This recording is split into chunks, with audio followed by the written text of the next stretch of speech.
এসেছিলেন সিনেমার নায়ক হতে, হয়েছিলেন সুপার হিরো সুপার হিরোইনের চ্যাম্পিয়ন, অথচ এখন হয়ে গেলেন নাটকের হিরো। এখন তার নামে ইউটিউব শত শত নাটকের কোটি কোটি ভিউ পাচ্ছে। এই মুহূর্তে বাংলা নাটকের অন্যতম সেরা ও জনপ্রিয় অভিনেতা নিলয় আলমগীর। 1984 সালে 20 আগস্ট জন্মগ্রহণ করা নিলয়ের বেড়ে ওঠা ঢাকা শহরেই। দেখতে সুদর্শন, নাচ জানেন, অভিনয়টাও রপ্ত করেছেন। 2008 সালে নায়ক খোঁজার সন্ধান শুরু হলো reality show super hero super heroine. সেই প্রতিযোগিতায় অংশ নিয়ে হাজার প্রতিযোগীকে পেছনে ফেলে চ্যাম্পিয়ন হন নিলয় আলমগীর। নিলয় আলমগীর চ্যাম্পিয়ন হওয়ার পর আশায় বুক বাঁধলেন সিনেমার নায়ক হবেন। অনেকে সে আশা দিতেও লাগলেন। নানান ছবির অফার আসে, কিন্তু ছবি আর হয় না। অবশেষে নায়িকা আঁচলের সঙ্গে চুক্তিবদ্ধ হন মাসুদ কায়নাতের বেলি রোড ছবিতে, কিন্তু মুক্তি পেতে দেরি হচ্ছে। ঠিক তখনই অফার আসে বাংলা লিংকের বিজ্ঞাপনের মডেল হবার। স্বাভাবিকভাবে প্রস্তাব লুফে নেন এবং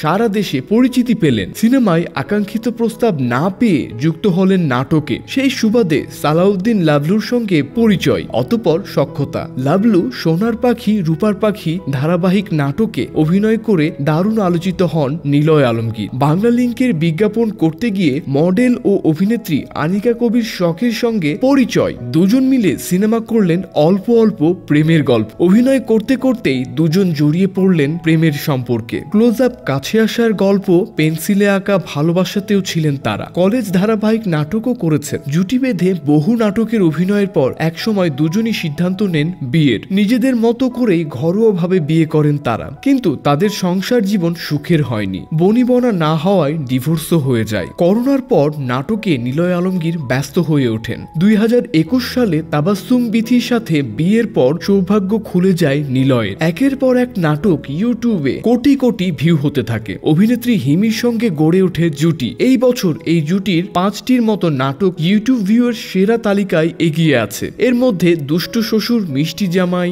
ঢাকাইয়া পোলা, সিলেটি পুরি, সংসার আমার ভালো লাগে না অন্যতম। নিলয়ের নিজের একটি ইউটিউব চ্যানেল রয়েছে, সেখানে প্রায় প্রতিটি নাটকের কোটি কোটি ভিউ হয়। শুধু হিমি নন, সামিরা খান মাহির সঙ্গেও জুটি বেঁধে অনেক নাটকে অভিনয় করেছেন তিনি। অভিনেতা মাসুম বাশারের সঙ্গে তার অভিনয় এখন বেশ জমজমাট। সুযোগ পেলেই স্ত্রী রিধিকে নিয়ে বিদেশে ঘুরতে চলে যান নিলয় আলমগীর। জীবনকে দারুণভাবে উপভোগ করেন তিনি। নিলয় আলমগীরকে নিয়েও সমালোচনা রয়েছে। কমেডি নাটকের নামে ভাড়ামি সস্তা সুরসুরে নির্ভর কন্টেন্ট করেন এমন অভিযোগ রয়েছে। অতি অভিনয় তো আছেই। সালাউদ্দিন লাবলু আর রেদন রনির সঙ্গেও দূরত্বটা বেড়ে গেছে। নির্দিষ্ট কয়েকজন নির্মাতার সঙ্গে কাজ করেন, যারা ঘুরে ফিরে একই থিমের নাটক বানান। তবে তার নাটকের ইউটিউব ভিউ বলে এসবেই নাকি তাকে বেশি পছন্দ করে দর্শক। ফলে নিলয় এই ধরনের নাটকই বেশি করছেন।